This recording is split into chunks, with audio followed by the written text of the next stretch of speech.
എൻ്റെ മോൾക്കുണ്ടല്ലോ ഈ ഒരു ഐറ്റം ഭയങ്കര ഇഷ്ടമാണ് കേട്ടോ. അപ്പോൾ ചിക്കൻ എപ്പോൾ മേടിച്ചാലും ഞാനിത് ആൾക്ക് ഉണ്ടാക്കി കൊടുക്കാറുണ്ട്. എല്ലില്ലാത്ത ചിക്കൻ വേണം എടുക്കാനായിട്ട് ചെറിയ പീസായിട്ട് നുറുക്കിയിട്ടേ അതിലേക്ക് മഞ്ഞൾപ്പൊടിയും മുളക് പൊടി, കുരുമുളക് പൊടി, പിന്നെ ചെറിയ ജീരകത്തിൻ്റെ പൊടിയും കൂടെ ചേർക്കുന്നുണ്ട്. ഉപ്പും ചേർത്ത് കടലമാവും കൂടെ ചേർത്തിട്ട് വെള്ളം ഒഴിക്കാതെ ഒന്ന് മിക്സ് ചെയ്തിട്ട് മാരിനേറ്റ് ചെയ്ത് അങ്ങോട്ട് മാറ്റി വയ്ക്കുക ഒരു അരമണിക്കൂർ. എന്നിട്ട് പിന്നെ വേണ്ടത് ഉരുളക്കിഴങ്ങ് ദാ ഈ ഒരു രീതിയിലൊന്ന് കട്ട് ചെയ്തെടുക്കണം. അതൊരു ഇച്ചിരി ബുദ്ധിമുട്ടുള്ള പരിപാടിയാണ്, ബാക്കിയൊക്കെ എളുപ്പമാണ് കേട്ടോ.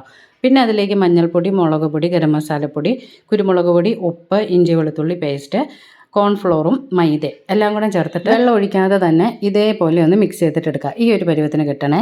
ഇനി ഇതെങ്ങനെയാണ് ഫില്ല് ചെയ്യുന്നതെന്ന് അറിയാമോ? ഈ ഒരു മിക്സ് ചെയ്ത ഉരുളക്കിഴങ്ങിൻ്റെ കൂട്ടുണ്ടല്ലോ, അത് കുറച്ചിങ്ങനെ എടുത്തേച്ച് അതിൻ്റെ നടുക്കോട്ട് ചിക്കൻ്റെ ഒരു പീസ് വെച്ചെടുക്കുക. എന്നിട്ട് കുറച്ച് ഉരുളക്കിഴങ്ങിൻ്റെ ആ ഒരു മിക്സ് എടുത്തിട്ട് ജസ്റ്റ് ഇങ്ങനെ ഒന്ന് അമർത്തി കൊടുക്കുമ്പോഴത്തേക്കും ഒരു ഷേപ്പിൽ കിട്ടും. അപ്പോൾ ആ ചിക്കൻ കറക്റ്റായിട്ട് അവിടെ ഇരുന്നോളും. കോൺഫ്ലോറും മൈദയൊക്കെ ഇതിനകത്ത് ഉണ്ടല്ലോ. എന്നിട്ട് ഇത് നല്ല ചൂടുള്ള എണ്ണയിലോട്ട് ഇട്ടിട്ട് അങ്ങോട്ട് പൊരിച്ചെടുക്കുക. അപ്പോൾ ഒരു മീഡിയം ലോ ഫ്ലെയിമിൽ ഇട്ടിട്ട് വേണം പൊരിക്കാനായിട്ട്. അകം നല്ല ജ്യൂസി ആയിട്ടും പുറമേ നല്ല ക്രിസ്പി ആയിട്ടും കിട്ടുവേ. നല്ല ടേസ്റ്റാണ് കേട്ടോ. ഉണ്ടാക്കാൻ എളുപ്പമല്ലേ? അപ്പോൾ കഴിച്ചിട്ടില്ലാത്തവരെ ഒരു പ്രാവശ്യം ഒന്ന് ഉണ്ടാക്കി നോക്കണേ.